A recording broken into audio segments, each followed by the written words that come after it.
All right, everybody, welcome back to the Rings of Power, setting us up for Season 2. We're going back through all of the episodes from Season 1. Today, we're tackling episodes 3 and 4, a recap and review, and we have some great guests joining us today.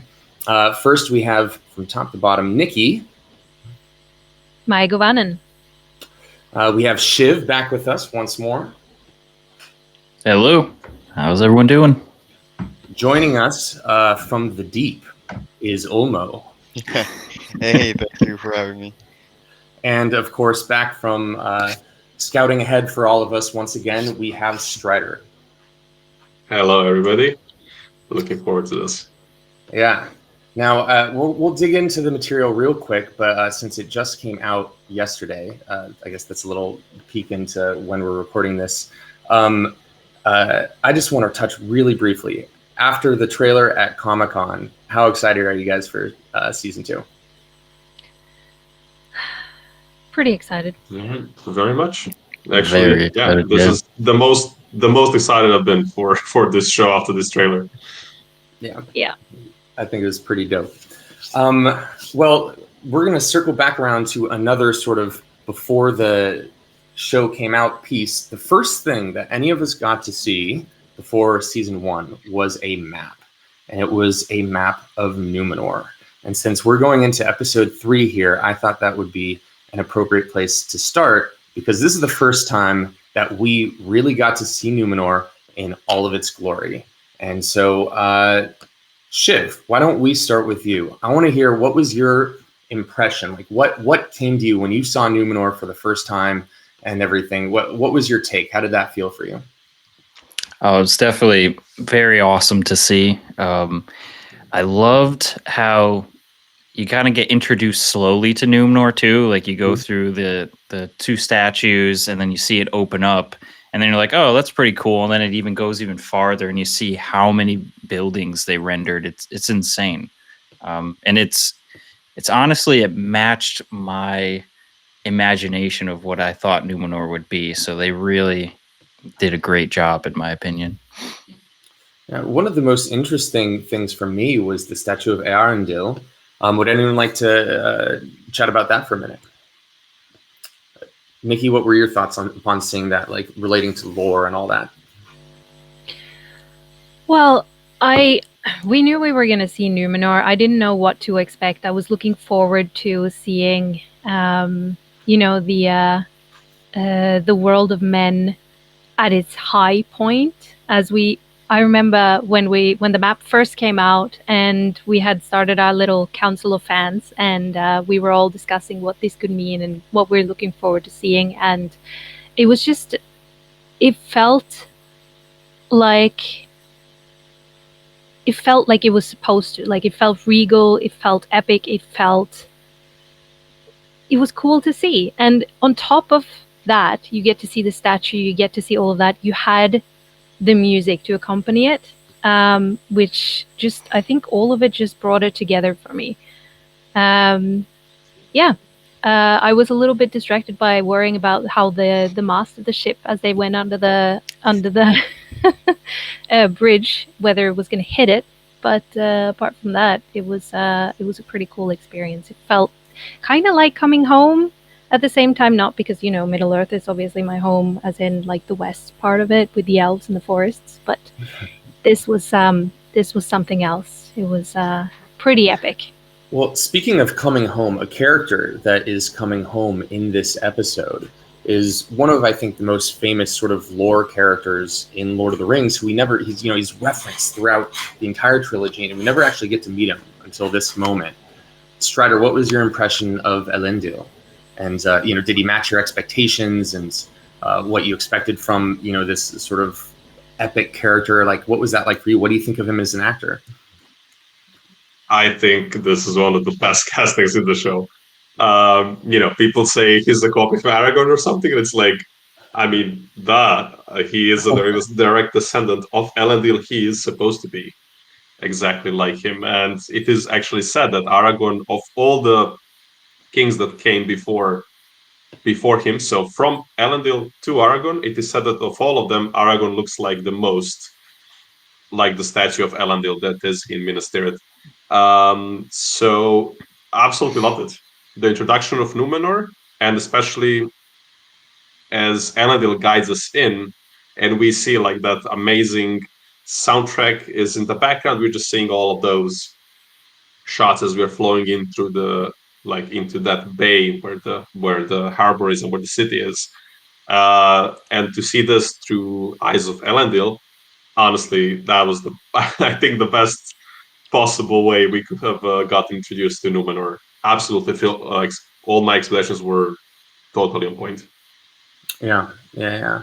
Now, we had a number of new characters that we're sort of introduced to as we come into Numenor.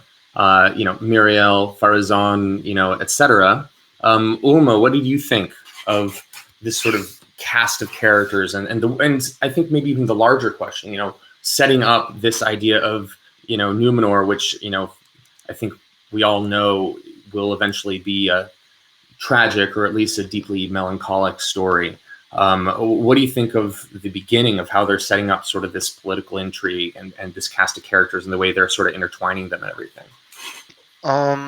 I think they did a really good job, because when you get introduced to Numenor, you realize how big and important it is, and at the same time you can sort of like taste and smell the political differences between Muriel and Alfarazon, and the way that it's leading. And Galadriel, in a way, is like the tipping points, whether she likes to be or not.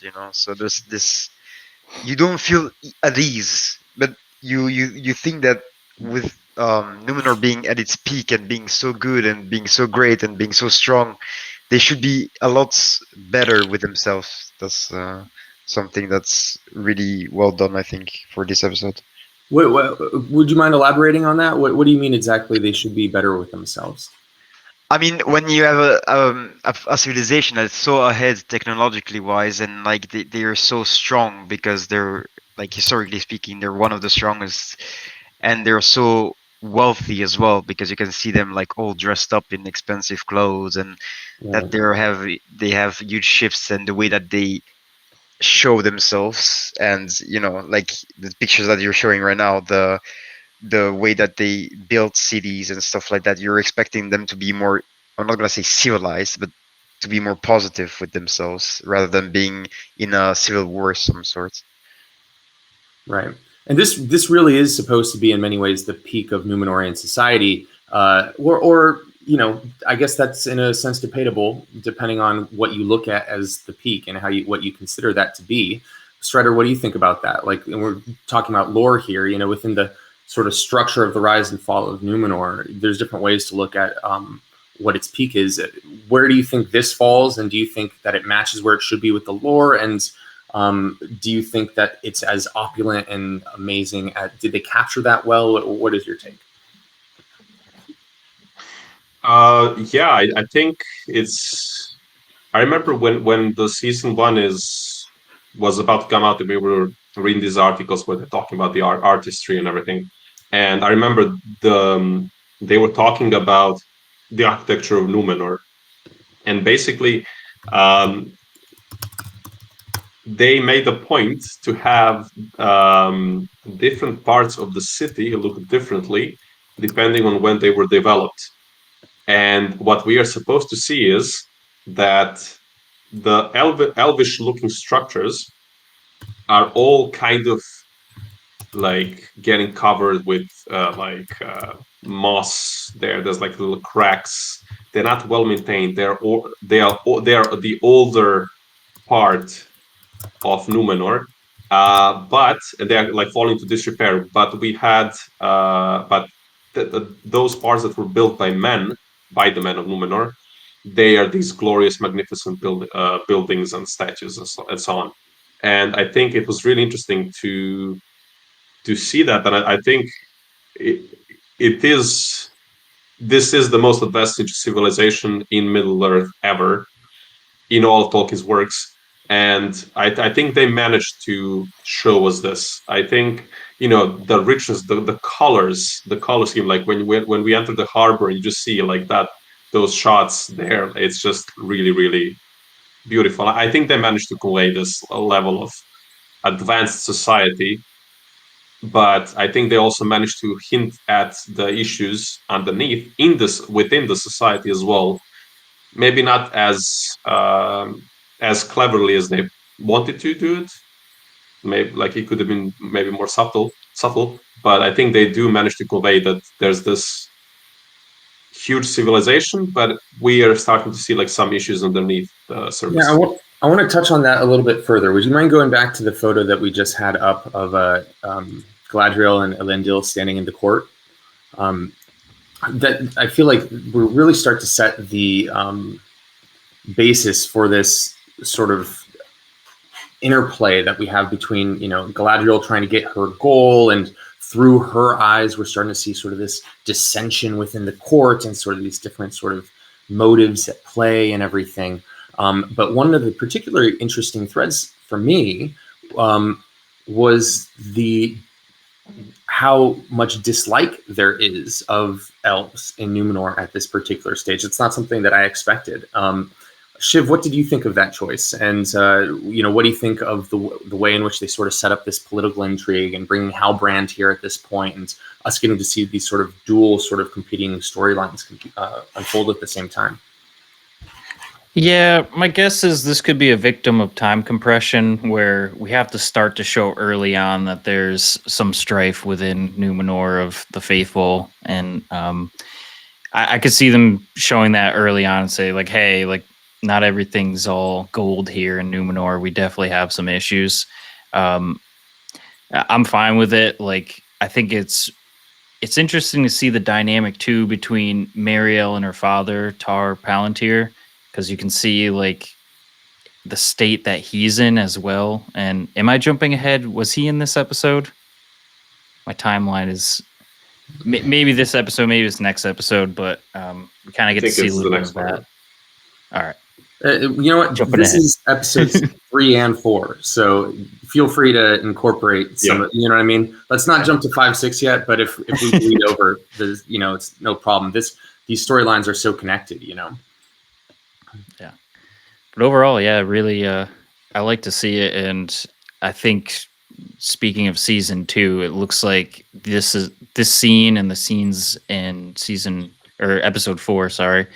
Those are going to come to fruition in season 2 from the looks of the trailer. So I'm excited to see it. Yeah. Nikki, I want to get your thoughts on the costuming and the sort of the look of the interior of Numenor.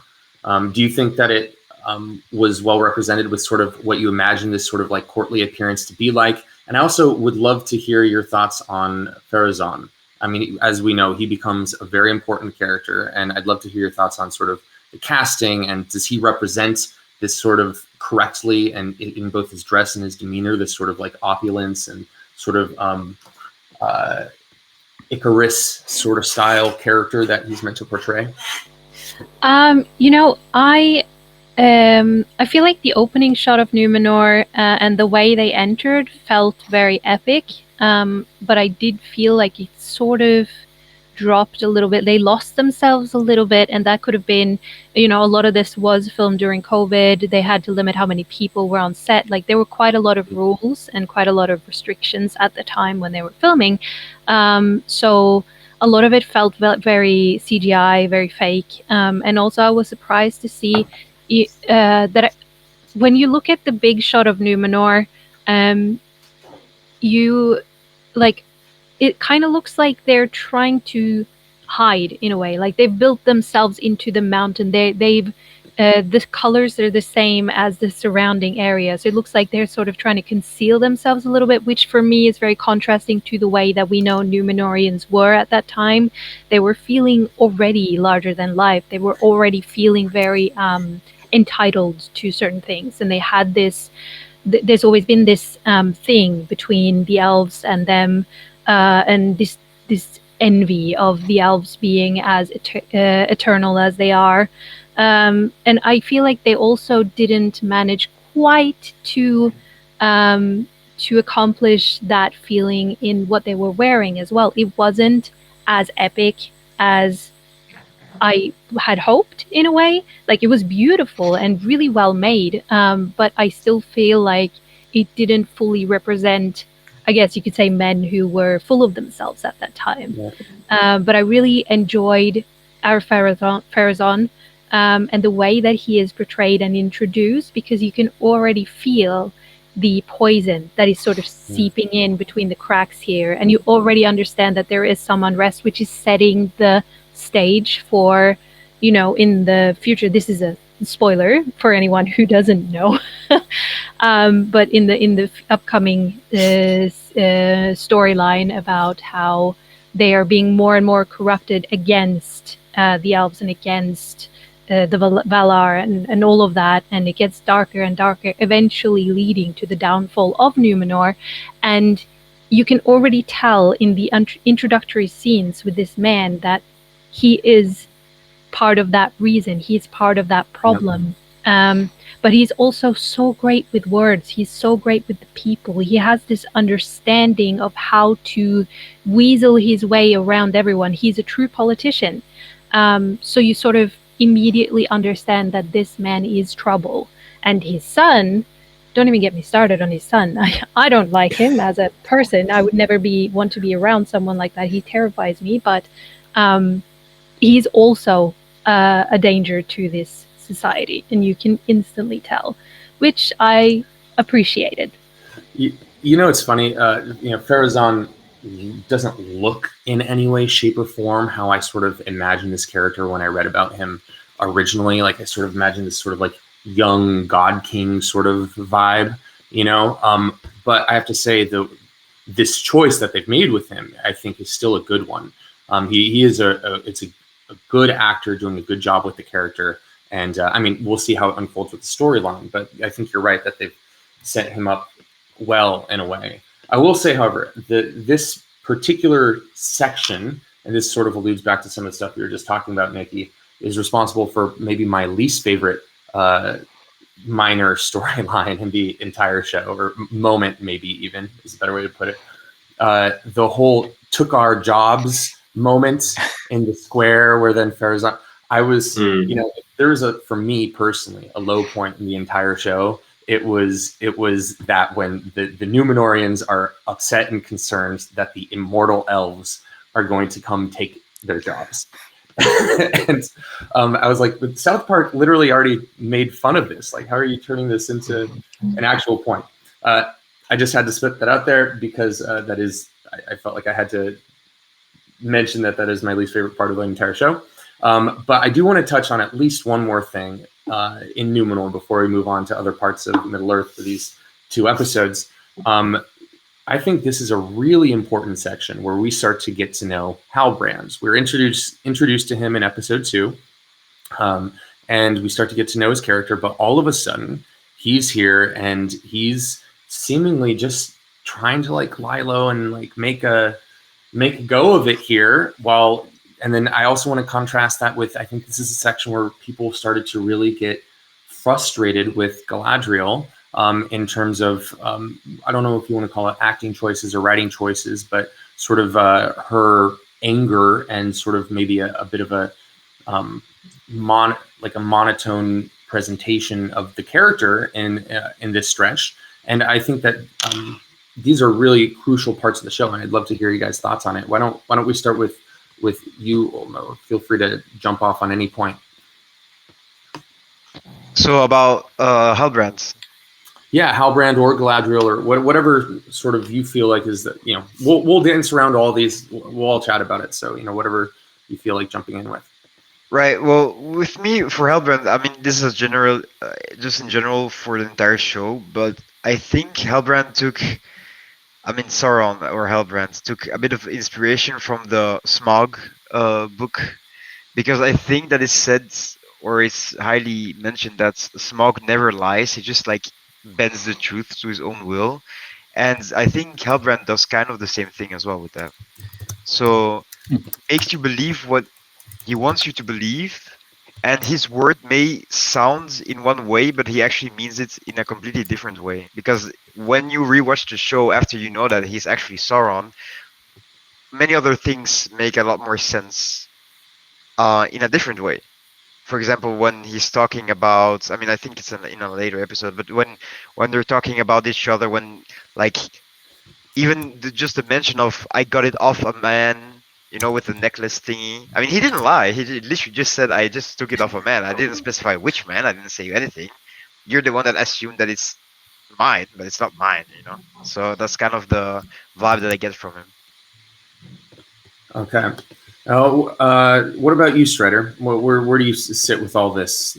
Is it, I don't have like super specific questions because it's such a complex sort of interplay and there's so much going on here. I just love to, freestyle for a bit. So give me your thoughts.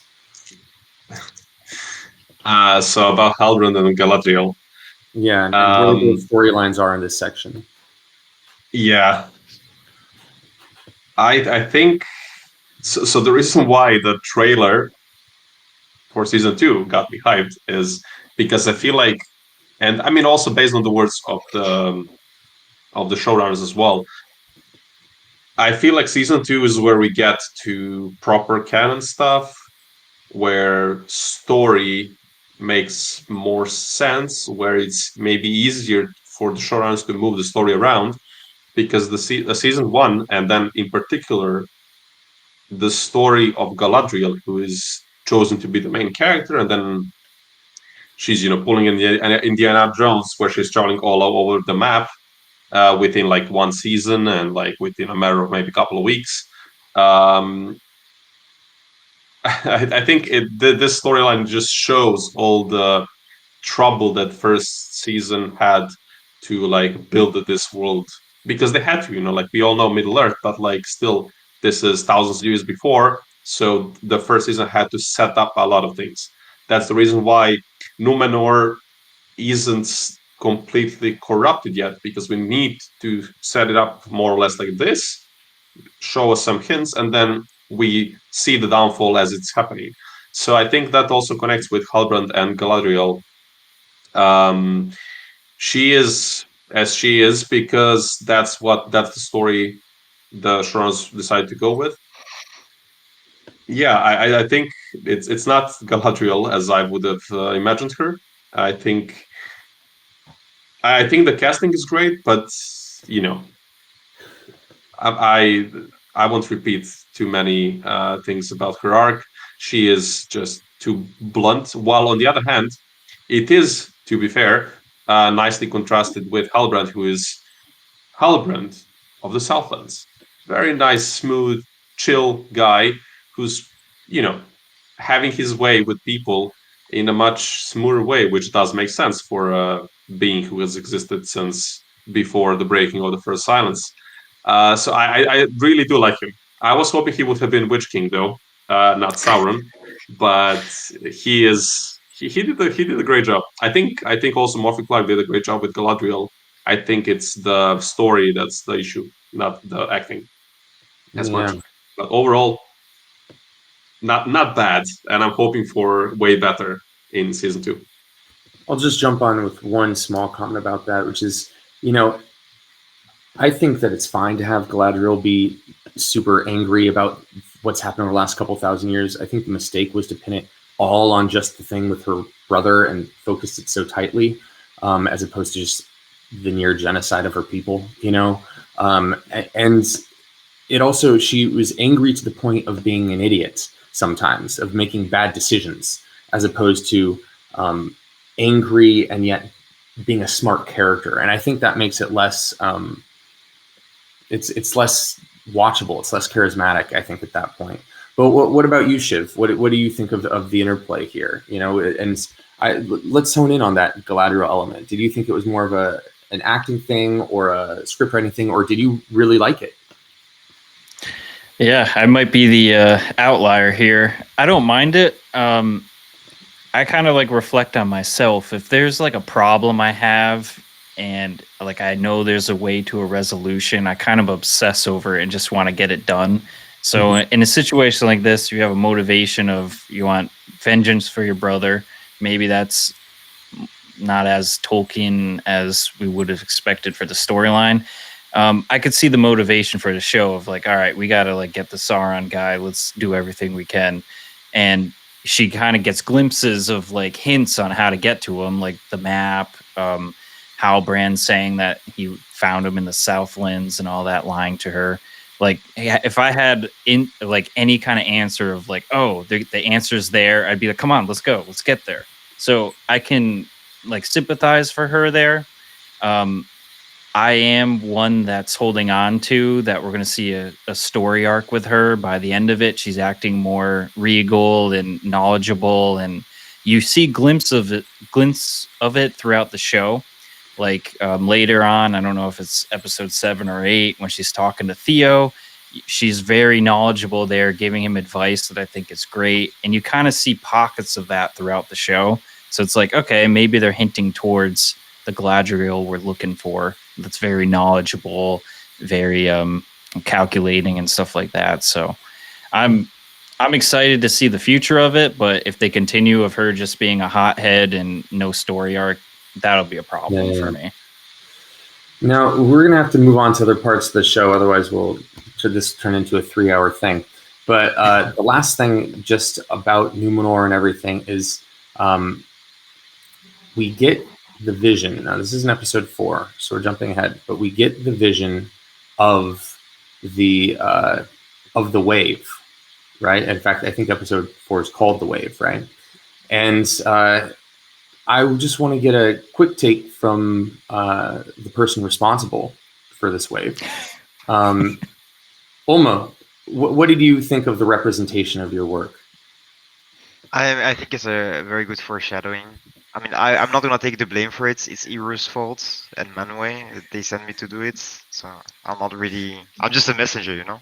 No, but on a Well, serious when you note, really look at it, it's the Numenorians' fault. yeah, I mean, They it's not my caused it. fault. It's not my fault. They were nice to me. They worshipped me, right? So, no, but I think it's a good foreshadowing, and again, it creates a very good contrast between the characters of that are in Numenor, the main players. So I think that's very good of them. Plus, in the new season, we already saw some shots of like Arthrazam coming in with the eagle, right? So there's also that contrast of like, which one is it? What's really going on between the two parts? So yeah. Well, it was an intense scene, wasn't it? I think people were a little undecided whether or not they like some people liked the foreshadowing, some people didn't, but it looks like it's going to be epic either way. That's for sure. Maybe they'll get James Cameron to come in and direct an episode. Perfect person for a city going underwater. For sure. Let's jump all the way across the world and chat about the Harfoots for a moment. Now, I don't think this is necessarily an area where we have quite as much happen in these 2 episodes compared to the first 2 or a little bit later. But good to touch on it at least a little bit. Let's start with you, Shiv. No. Let's start with Strider. Give me your comments about the Harfoots in this section. Episode 3, maybe leading into episode 4. We have the stranger accidentally revealing himself and all that. How did you like how that unfolded? How do you feel that the story was progressing? Oh man, Harfoots are, I don't know. There's so much annoying stuff in that storyline. If I'm being honest, like there's some nice moments. I think especially in episode 5 or 6. But let's that woman Malva. Sorry. I was joking. So I haven't seen episode 5 and 6 yet. No spoilers. Let's keep it on 3 and 4. Yeah. Okay. But we see. So yeah, the stranger gets entangled, and he gets shown to. He reveals himself to the tribe, and we see Malva talking to I forgot his name, Sadok. Like, hey, take their wheels, decaravan them, and so on. Like, leave them behind. Like, what the hell? And then they have this, and the opposite episode starts with nobody goes off trail, nobody walks alone. Like, what? Like she just keeps calling for murdering a family. Like what the hell? Well, what is this? There's no place for this. What's the logic there? And honestly, I'm very annoyed with it. I like Nori. I like Poppy. I think they're cute. There are definitely moments where they're overdoing the cuteness. I feel like they didn't really like find the perfect balance between like silly and wholesome and stuff. Like they were trying to get it, but I feel like they didn't really completely get the proper feeling of it. But yeah, I was I'm really shocked still, like 2 years later, what was happening there. And there's gonna be a payoff that completely annoys that like completely lifts the annoyance of it all at the end of episode 8. We'll get to that when we get to that. But yeah, I feel like Harfoots. The best thing about Harfoots is the fact that the stranger is there and that Daniel Lehman is doing an absolutely amazing job without saying any words. And that's the high point of it. Everything else we could have done without it. Yeah, I think I agree, especially on the acting side of it. That the shot. It's like they're trying to recapture the magic of the Shire in the Jackson trilogy with something feeling just so wholesome and comforting and wonderful. But I think it was too saccharine, right? They were trying to do that instead of just letting it be that, and it created this sort of like campiness, which felt very at odds with certain other things for me personally. What about you, Shiv? Do you have any thoughts about these sort of sections and the stranger and for maybe even the attack with the wolves or anything like that? It's definitely a love-hate relationship for me. One thing I picked up this time around is all the analogies with carts. Like any kind of life lessons has to do with a cart. Is like mind your cart wheels and all the. I'm like, oh my god, I didn't realize how many times they did that. But I love the humor. Lenny Henry does a great job. Like he does some like micro acting that's hilarious, and Dylan Smith as Poppy's father. Like there's a lot of jokes off camera and stuff that are hilarious. So I like that, but yeah, I think season 2 is probably gonna be more promising because it seems like it's gonna be less Harfoots and maybe just like Poppy adventures with Nori and the stranger. So hopefully that kind of balances out from how season 1 went. But on the stranger, yeah, it's echoing Strider. Love the depiction. I'm still team Blue Wizard. I hope that be the case for season 2. But yeah, I can't wait. Anyone else have any topics that they want to talk about with the Harfoots or the stranger? I don't want to leave anyone out. Oh, Nikki, yeah, is that a yes? Yes. Can I just, it's more of a comment really, but can I just say, does anyone else see the parallel of Nori and what's her name? What you just said it. Poppy? Poppy and Nori and Frodo and Sam. Yeah. Oh yeah. They are meant to be the duo.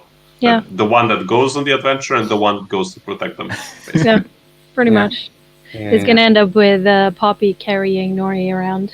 I am sure. Well, I have to say, like, I love especially the soundtrack for both Nori and for the Stranger. I think they're beautiful. The storyline itself doesn't captivate me as much because, well, there are a lot of reasons for that. I don't have to go into them now, but the soundtrack is beautiful, and I also think it is like the vibe itself is cozy. So I don't mind it, but it doesn't feel vital to me yet. I think maybe it might be in season 2, as we said, but it's not one of those things that I couldn't go without in season 1. Fair enough. Let's jump to what is arguably the most important plot part of these 2 episodes. And perhaps maybe the most oh wait, you know what, I take that back. I was confusing it with a different episode. Let's we can skip this in editing, right?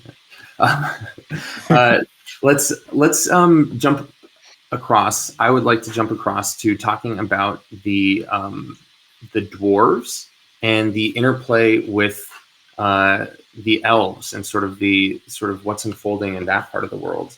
Now, one thing that I thought was really cool in this episode was Disa singing to the song, or singing the songs to the rock and everything. And I just want to hear what your guys' reactions were when we got that scene. It reminded me of certain other scenes in Lord of the Rings material and Hobbit material that I thought were super cool, and I wanted to get your guys' thoughts on that. Why don't we start with you, Shiv? Yeah, I feel like this show does a great job of intertwining music with scenes. Like, if me personally, I don't know if it's going to offend a lot of people. I don't really gravitate towards musicals at all. Like, it's jarring to me. Like when it's just a scene and then everyone breaks out into song and a dance. I'm like, oh, it just doesn't do it for me. But what this show does is it weaves in music in a way that makes sense. Like Poppy singing when they start going on the caravan. Like, it makes sense. You're trying to pass time, so you'd sing. And they have utility here with Disa. She's singing to the mountain to find reservoirs, and I think she has a lament as well when there was the disaster in the mine shaft. Like, that makes sense. And it sounds great. Like, working with Beer McQuarrie and stuff, like the actresses and actors are doing a great job. And yeah, Beer McQuarrie is really knocking it out of the park for this show. I love it. Now, these two episodes really start to set things up for the future in terms of the relationship between the elves and the dwarves, and sort of start to set some of the pieces in motion a little bit. Ulmo, would you like to chat about that a little bit? Jump in with your thoughts and how that's unfolding. Yeah, I think it's, again, there's many things that look like Lord of the Rings in The Rings of Power. I mean, it's just, that's how it's supposed to be. But the friendship that's slowly blossoming between Durin and Elrond is really cool. I especially like the dynamic that we see when Durin is actually pissed off at him at first, and then he asks him, like, why are you so angry at me, you know? And he says the most wholesome thing that anyone could completely agree with, you know, like, you missed the birth of my children, you missed my wedding.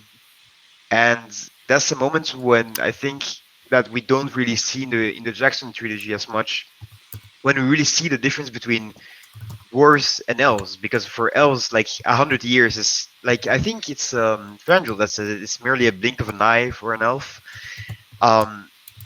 But for a dwarf, it matters, because there's a lot of stuff that happens during 100 years. So that's something that's really cute. And then you see them, like, eventually becoming more and more friends and back to where they were. So I like that. You know, Nikki, if I remember correctly from when we were watching the first season, you're a pretty big fan of the relationship between Durin and Elrond. And so over these two episodes, what did you sort of see evolving and unfolding, and what were some of your favorite parts, or what do you think that maybe even in this section they could have done better? How did you feel that it unfolded? I really enjoyed that friendship throughout the entire season 1. I think that was one of the funniest, most entertaining, and also most redeeming parts of the show, with the dwarves being not just comical sidekicks, but also, like, showing more of the rich lore and the rich world of the dwarves. And I feel like Durin really succeeds in making us fall in love with him, and also falling in love with Disa. And these two episodes show us more of the relationship between both him and Elrond, and him and Disa and Elrond, because Elrond had not met Disa before, but she's instantly taking him in as one of her own, because he is Durin's friend. And you can just see that this whole friendship is just going to be so valuable and so important in seasons to come as well. And I just love the friendly banter and continuous sort of, you can see inklings of mistrust and inklings of, frustration because of the difference between the elves and the dwarves in regards to time and in regards to a worldliness. So I really think it is one of the most charming storylines, and I am enjoying diving deeper into the dwarven realm. So, yeah. Agreed. Now, Strider, were there any particular moments in these storylines from either of these episodes that really stood out to you as being impactful or that you really enjoyed? And then also, I'd like to hear your thoughts on Durin's relationship with his father and how that sort of relationship starts to unfold in these 2 episodes, and where do you think that's headed? So firstly, as Nikki said, I am absolutely on the same page with her. Durin and Elrond's friendship was one of the absolute high points of the first season. I really liked it.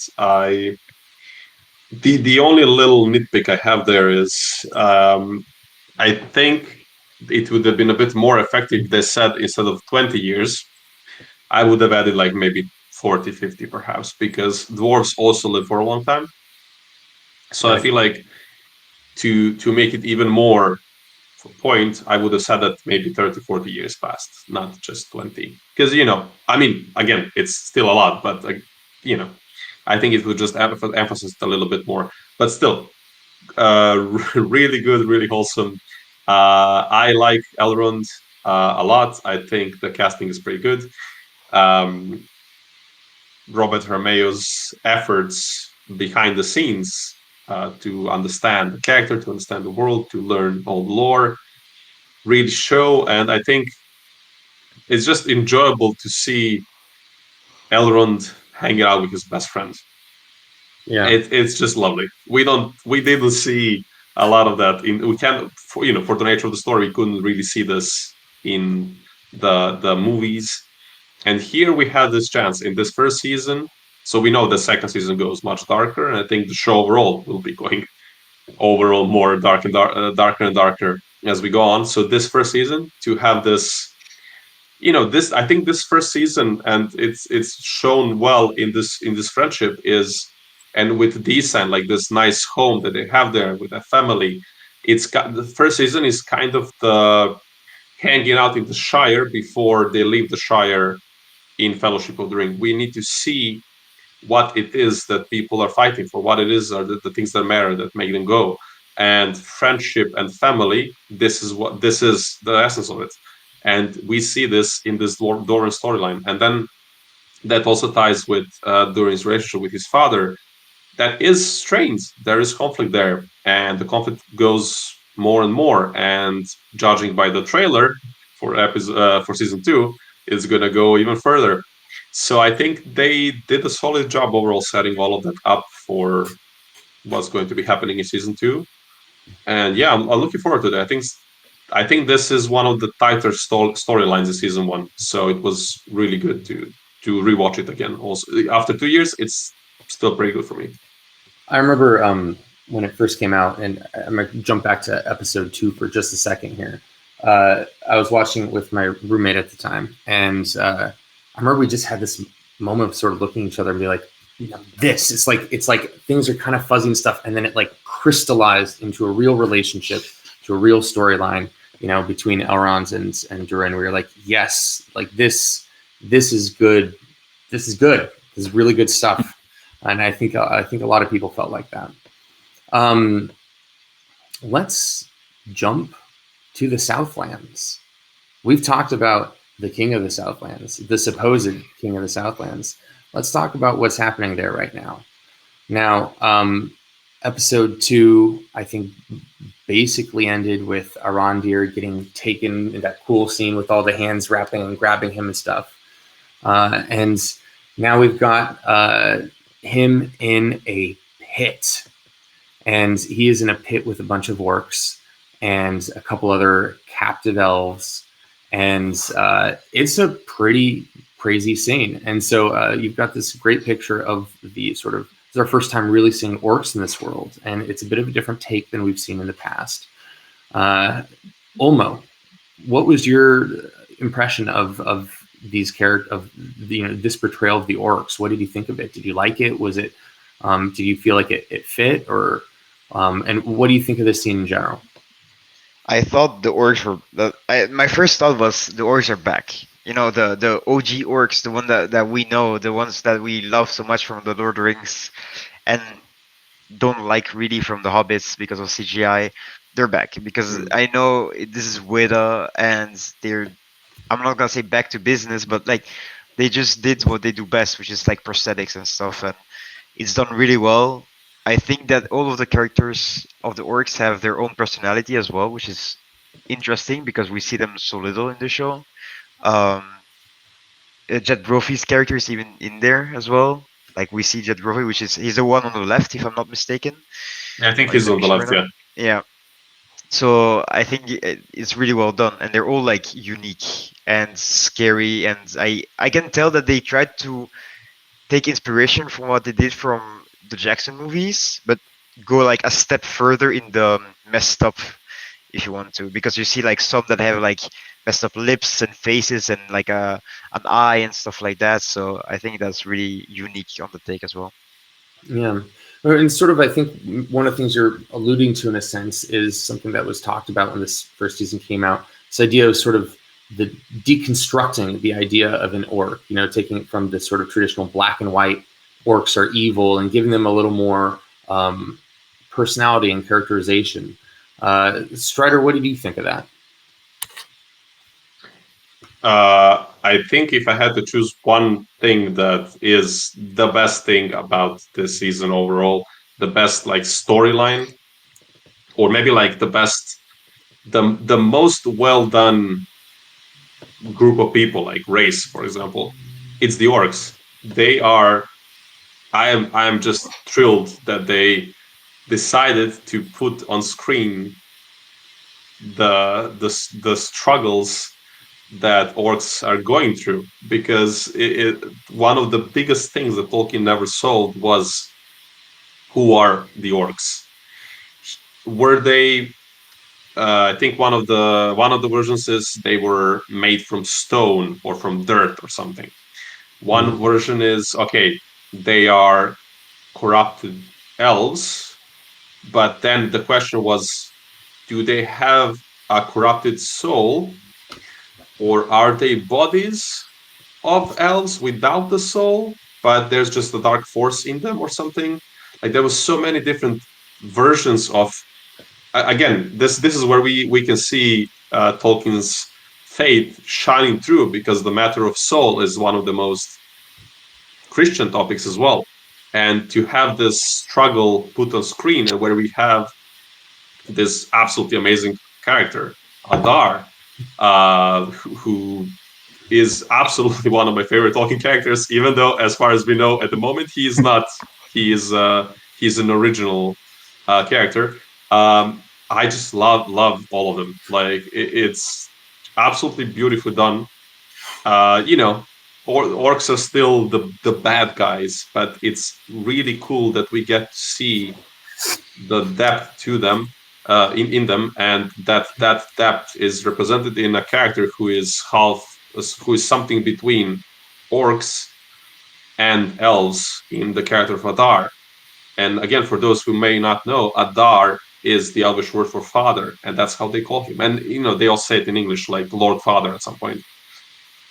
But yeah, I just love it. The fact that they put this on screen, and then throughout the season we see this struggle, and it's personified in the character of Adar. Orcs are absolutely great. Like one of maybe my favorite part of the show so far. As you mentioned, Adar is just one of the most interesting characters we have. I want to come back to him because I want to spend a little more time on him. But look, if you don't mind, let's go back to the other photo for a minute or two longer. I wanted to ask Shiv your opinion on that original scene that we get where they're before we are introduced to Adar, and the elves are chained up and the orcs can't go in the sun. And then that whole scene where the elves are being killed and the fight breaks out. What did you think of all that sort of portrayal of the elves versus the orcs, and the characterizations of both races, and sort of even the look of it? Like, what did you think of that? Because to me, it was something that we hadn't seen much in Tolkien. Yeah, it definitely was my favorite storyline this episode. I think I remember people comparing it to World War I trenches, and kind of like going back to Tolkien's history of fighting in that war. One thing I thought was really cool, I remember reading in an interview that the orcs are wearing dragon scales that they find. So I made a connection. I wish I remembered the exact passage. I'm assuming it's not in the appendices, but I'm reading The Fall of Numenor right now, which is, I think it's Brian Sibley that made like a book that just has all Second Age information in it. And they mentioned dragons a couple of times in that book. So I'm like, ooh, is there a potential foreshadowing of getting dragons in this show? Could be cool. With time compression, might be possible. But yeah, so they're using dragon skin. So there's cool backstory there. Like, where were they? Where they grabbed the dragon scales? I don't know if I'm jumping ahead too much. I loved the tree scene in this scene where they're asked to cut down the tree and they all fight against it because elves appreciate nature, and Arondir ends up volunteering to cut it down, and he speaks in Elvish to the tree, and that's a great moment in this episode for sure. But yeah, this was my favorite storyline by far for this episode. Yeah, man, I'm actually really glad you brought up the Arondir talking to the tree part. To me, that if the took our jobs Numenor thing was my least favorite thing in the show, this was, for me, top 3 things in the entire show that felt most Tolkienian, right? In terms of, and something that we haven't seen on screen in much Tolkien stuff. But like, for those who really know, J.R.R. Tolkien's view on nature and the world, this moment of an elf with a tree, treating it as something sacred, I thought was a really beautiful, deeper moment in the show. Now, this episode ends with this fight scene, and then Arondir being taken to Adar. And so then coming into episode 4, we meet Adar. And Nikki, what was your impression of him? Like, what was your, this character that they've been sort of setting up? And of course, we knew a little bit about, because we're nerds and we're doing Fellowship of Fans and stuff like that. But what was your thoughts upon meeting this new character that is not in the lore, but somehow feels essential? Up until we met Adar, I was convinced that it was going to be Sauron, and that, because I refused to believe that Halbrand was Sauron at this point. I was quite stubborn there. But I felt like from the very beginning, from the introduction, you get this feeling of, even before you see him, the orcs love him. They're so fond of him. They worship him as their king, their god. Like, but it's a mutual friendship. They're not afraid of him. They respect him. It's like one of the orcs says, "For Adar, not for you, but I'll do it for Adar." And it's just such a big contrast to the fear they feel for Sauron. And his character, even from when you first meet him, and he is mercifully putting down this orc who has been gravely injured, he's crying while he does it. You can tell that he really does care about the orcs, and that he clearly has this tortured sort of feeling about him. Like, he really believes that he is in the right. These creatures are, they're people too. Like, you can really feel his heart through that. Even though, yes, he is evil, you still really can't help but like him. He's one of those villains that you actually like and find it difficult to hate in a way. And I was really impressed. Like Joseph Mole played that role fantastically, and I just wanted to see more of him after that episode. Yeah. I'm just saying, quick comment is, I would not even call him a villain. I would say he is almost like a definition of an anti-hero, because he's just trying to do the right thing in many ways. And like, I feel like a very brief jump ahead is, I feel like he, in a rough way, but definitely he would. I don't think he would have been a mean ruler of the men of like the humans later on if he came to that position. Even I feel like he was, as we keep seeing throughout the storyline, he was just trying to carve out a home for his, as he calls them, his children. And it's hard to paint him actually as a villain. He is an anti-hero, and it was really interesting also to see this kind of role in Tolkien's world, because usually it's a bit easier to distinguish between the good guys and the bad guys. But yeah, I think, as Nikki said, he was absolutely magnificently played by Joseph Mole. Wonderfully put, guys, honestly. And yeah, I mean, I wish Sam Hazeldine, I'm not quite sure how to pronounce it, the best, and I hope he does a great job with it. But man, he has some shoes to fill, because that might have been the best acting role in the show.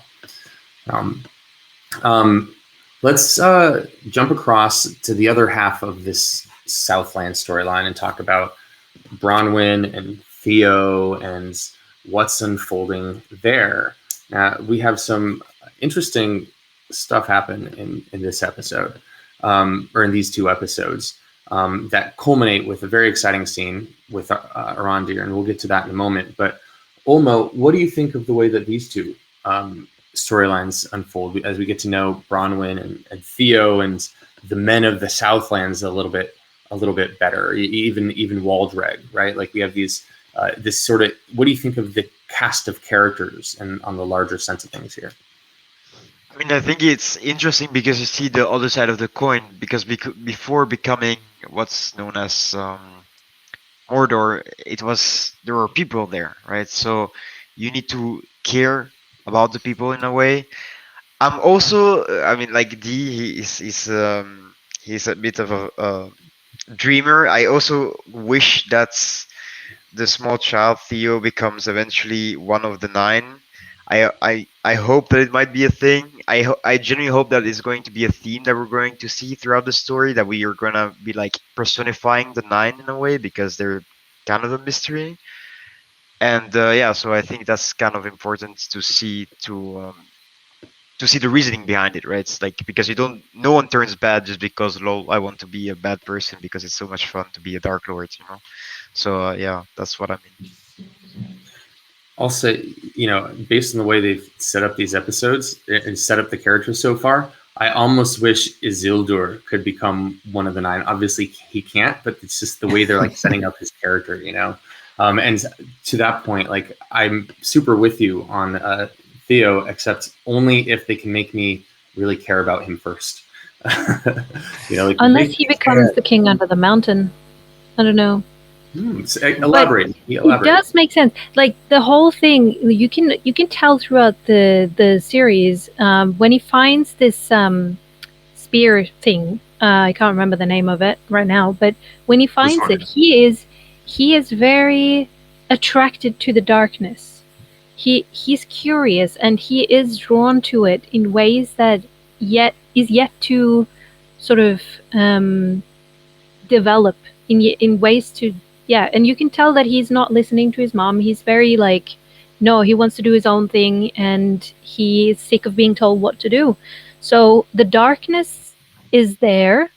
It's not fully developed yet, but it has a lot of potential, and I can see it both turning into him being a good king for the Southlands, and then in the end succumbing into fear and backing out of the battle, and then being banished and being the king under the mountain, or he's turning into one of the ring wraiths because he already has tasted that power and that the excitement that comes with the darkness that Sauron and the evil side is offering, you know. Right. Let's see if we can talk about this without being fully spoiling what we're going to talk about in episode 5 and 6 version of this.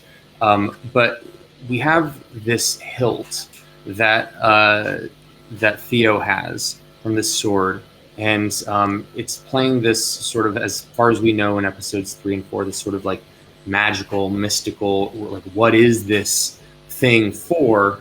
What do you think of that element of the storyline, having a teenager find it and everything, and that all developing, and then his relationship with his mom with all this, Ulmo?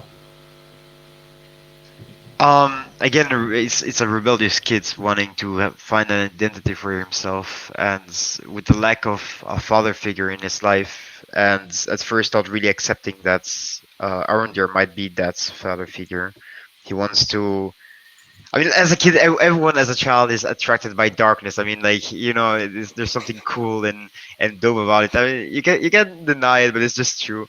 So, and you're curious as a kid. You're always curious. So therefore, you always want to try and see what's going on and what this mysterious thing is. Plus, I'm pretty sure his life otherwise is pretty boring because I don't think he does much in the Southlands. So he wants to explore and like try to find answers to his questions, maybe about his father, maybe about who the hilt is from, where it's from, and who it belongs to, or you know, stuff like that. So Yeah, and you know, this whole episode, these 2 whole episodes, really start to build the drama. Strutter, what do you have to say about all this? Yeah, so first I'd like to tie into what Nick was talking about, the Theo potentially becoming one of the Nazgul, or the king of those who live in the mountain, better known as the ghosts from The Return of the King. I feel like those are both very intriguing theories, and I'm gonna say I don't think it quite clicked until this point, or maybe I just forgot because it's been 2 years. But I think it would be quite fitting in a way to finish off with, unless some other kingly figure shows up. If Theo survives and lives long enough to grow up by the time of season 5. So basically, the reason why the ghosts, as we call them, exist, they promised to Isildur that they would fight against Sauron, and when the time came, when Isildur called for them to fight in the War of the Last Alliance, they didn't, and then he says this kind of like a curse. So they made an oath, and oaths in Middle-earth matter a lot. And yeah, he says, okay, may you not have rest until you have fulfilled your oath. And the interesting thing about these people is I think they did also worship Sauron and or Morgoth. I think more Sauron. So this is kind of what we have here. These people are set up as the people who worshipped these duo, the people who have this connection with the darkness. So I think it might be a pretty smooth move, actually, if they could tie this Southlands group of people with the people who end up living in those mountains. I think that might be an interesting theory. And now I'm not sure, do I want to see that, or do I want to see Theo become an Nazgul? Because I think both options have pretty good stuff. But I feel like Nikki wanted to, Yeah, when you think about it, I feel like this. I have been wrong before in trying to read the showrunners' minds and the writers that we have in the writers' room, but it could be a very deliberate choice for them to have Theo find this and to give him that first taste of darkness and that first taste of power, because, as they say, the hearts of men are easily corrupted. So I feel like, especially now with what happened to the Southlands and it partially being to some extent, not his fault, because we do have this madman who is running around thinking that he wants Sauron to be king, but it is partially his doing. Like, as a man, he would take part of that blame, and so he would carry that around with him on top of everything. So then you have this Star Wars similar storyline with a boy who made a big mistake and carries that guilt with him on top of having tasted the evil and the power that brings along. You have a big potential here to turn him into something like a ring wraith or the disgraced king under the mountain. I feel like it's a good setup. If that's their plan, I am impressed. I didn't see it in season 1, but looking back now, yeah, it's pretty cool.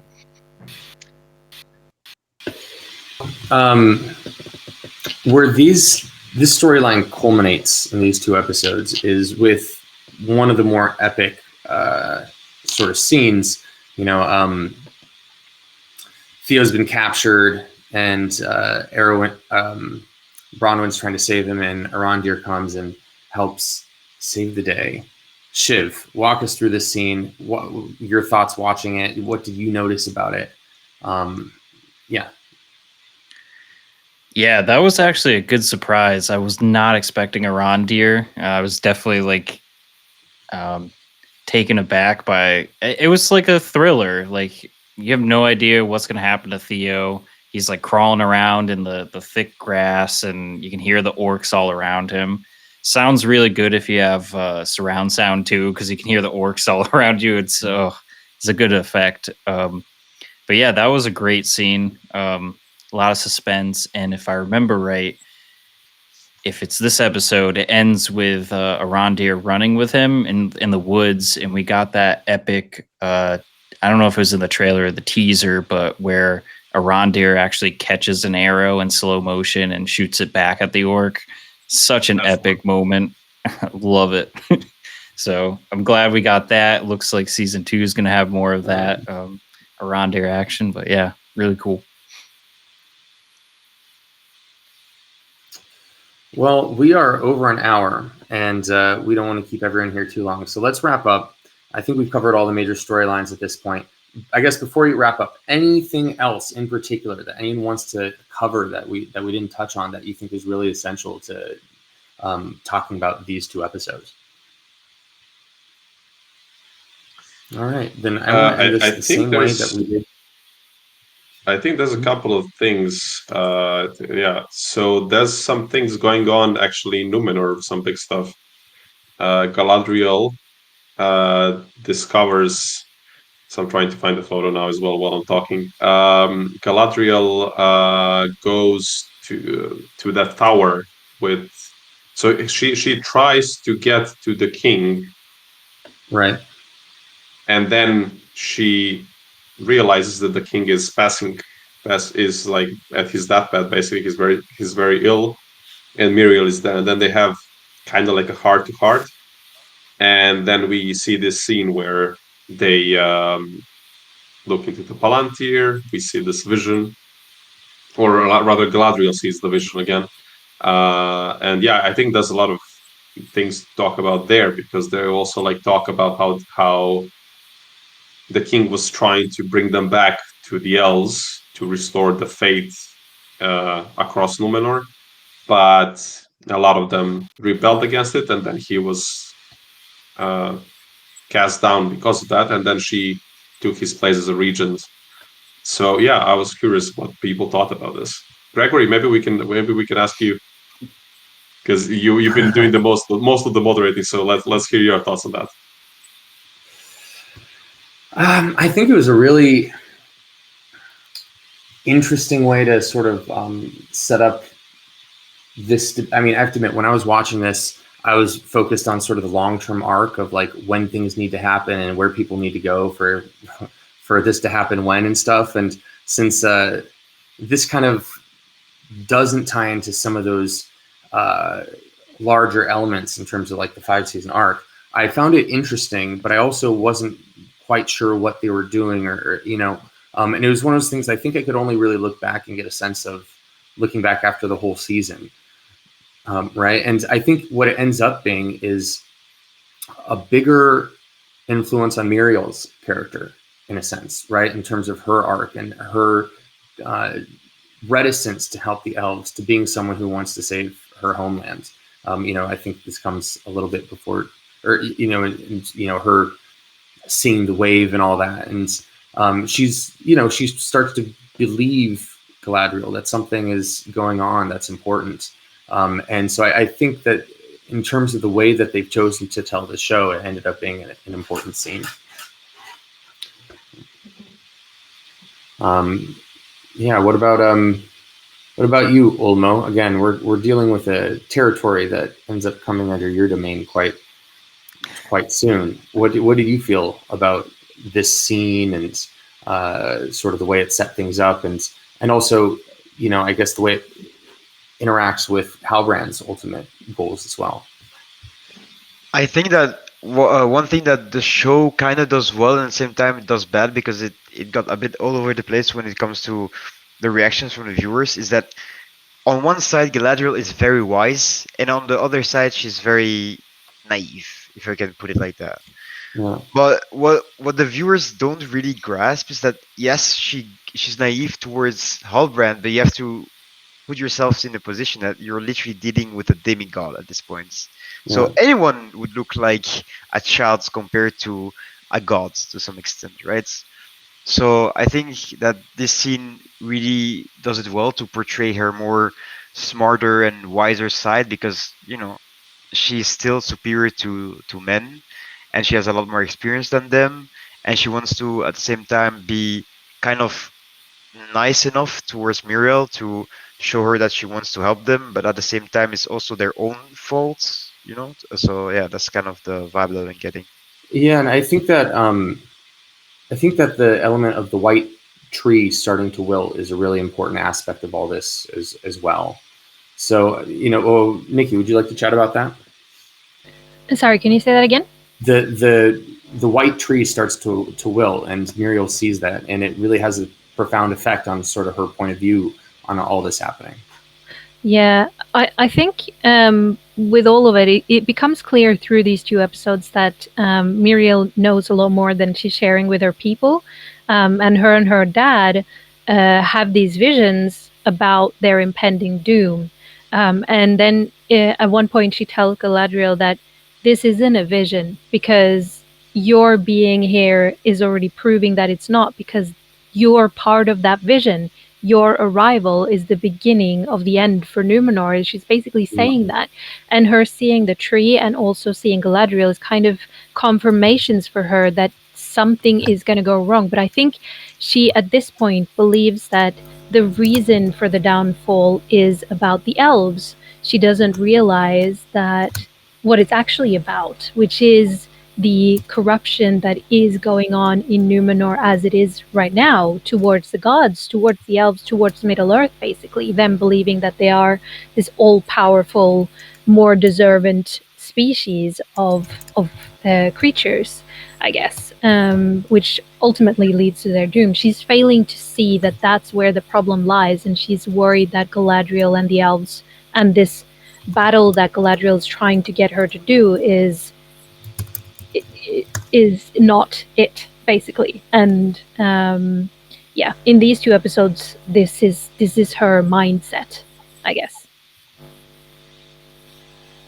Well, let's stick around in Numenor a little bit longer. There are a couple other things that we should chat about that were really important in these two episodes in terms of setting up the season and the ultimate lore that we all know.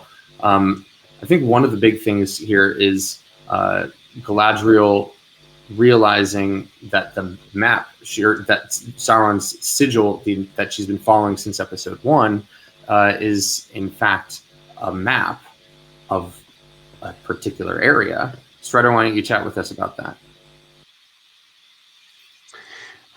So we have this that's interesting reveal that the sigil turns out to be the map of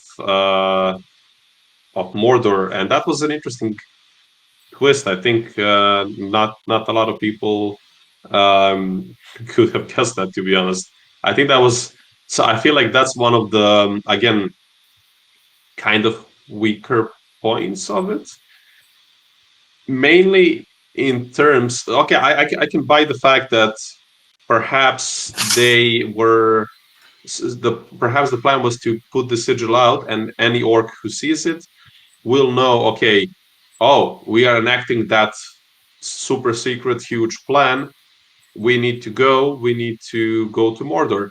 Okay, fine. I can kind of understand that, but the fact that people, I think they were trying to like uncover the secret for centuries, and like the elvish lore masters, and then they don't manage to do. They didn't manage to do it, and it's like, come on, really?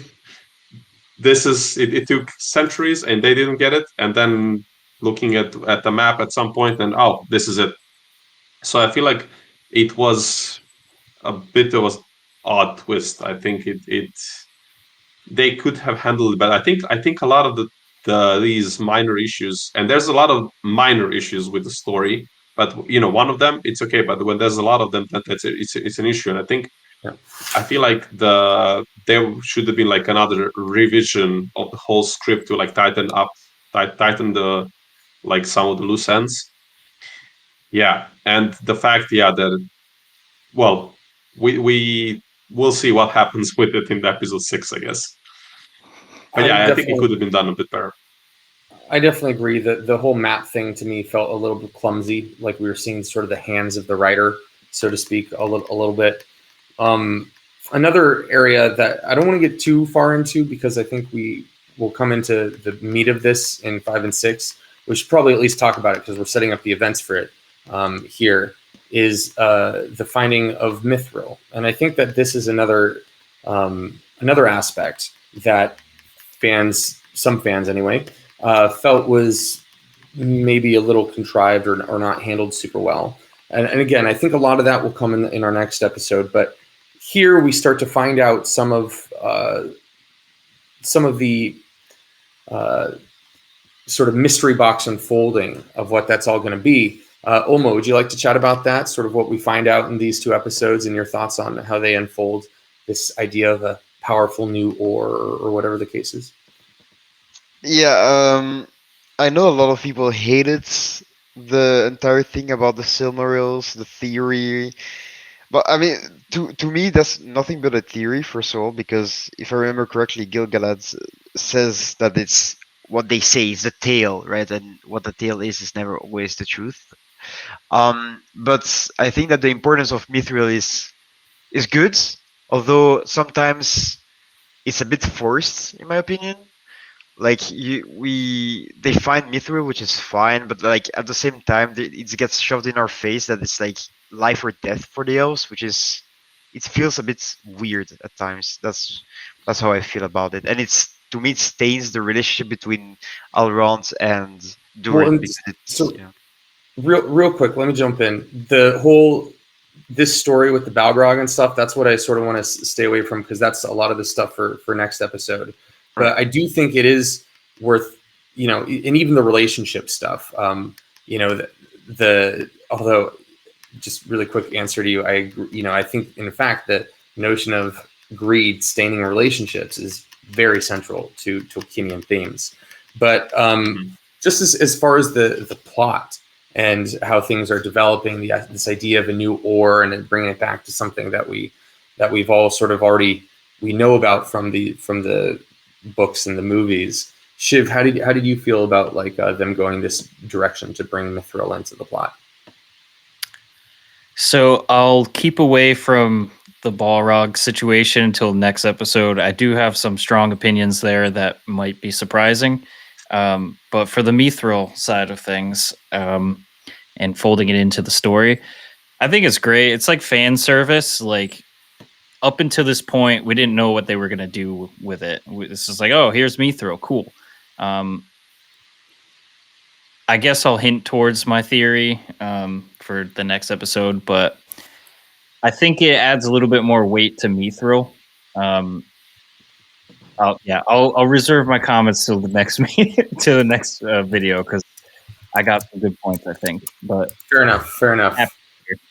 Would anyone else like to chime in to talk about this aspect and sort of the seeds that are unfolding at this point, or Well, I can. maybe perhaps even the way that the plot unfolded with the tunnel collapsing and that whole deal with and Deez's singing to the mountain and everything, and because obviously that's a very important aspect when you look at the whole picture here.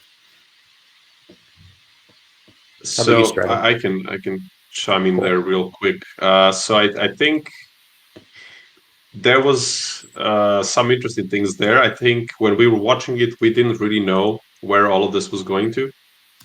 I feel like, I mean, I guess we'll talk about it in the next episode more.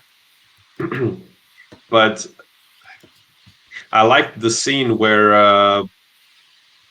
I cannot find the image now, but basically when Disa and Durin are talking somewhere further away, and then Elrond picks up with his elvish hearing from like a huge distance. I thought that was a pretty cool moment. Yeah, I think it's interesting, and Mithril is obviously very important. And I think overall it's cool that they are intertwining this precious metal because it makes sense. Like maybe the thing the wars are fought over is resources. It's like in top 3 most common causes for war. So the fact that Mithril will be so important for the plot here, I think it's cool. But I guess we'll talk a bit more in the next episode on the pitfalls of this particular approach. But yeah. Well, let's wrap up. I think we should end the same way we did last time. I want to hear what each of your favorite and least favorite moments were from these 2 episodes. It could be anything we've talked about so far. It could be something that we brushed over quickly or didn't cover. Whatever pops into mind. I think we went top to bottom last time. Let's go bottom to top. Strider. So my favorite scene. So I'm gonna try to find the photo real quick because this is, I mean, by far, I think I already said it, that this is one of my favorite scenes, and it absolutely is because it's awesome and perfect and wonderful, and I love it. Introduction of Numenor was one of my favorite moments, followed by Adar. Introduction of Adar. He seemed from the very start like a very interesting character, so I feel like for me those 2 things. The moment we're coming into Numenor and the music, like Bear McCree just nailed it. The scenes, the shots, this massive look on the port, the huge statue of Elros, and he has his wife Elving in the shape of a bird next to him. He has the Silmaril on his forehead.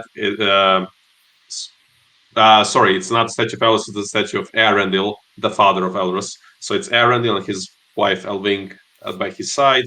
I think it's just beautiful, and that scene and the introduction, as later I would find out, of one of my favorite characters, the introduction of Adar, and also the fact that we got to see Elendil. I think those are like my main, by far my favorite parts of the whole season.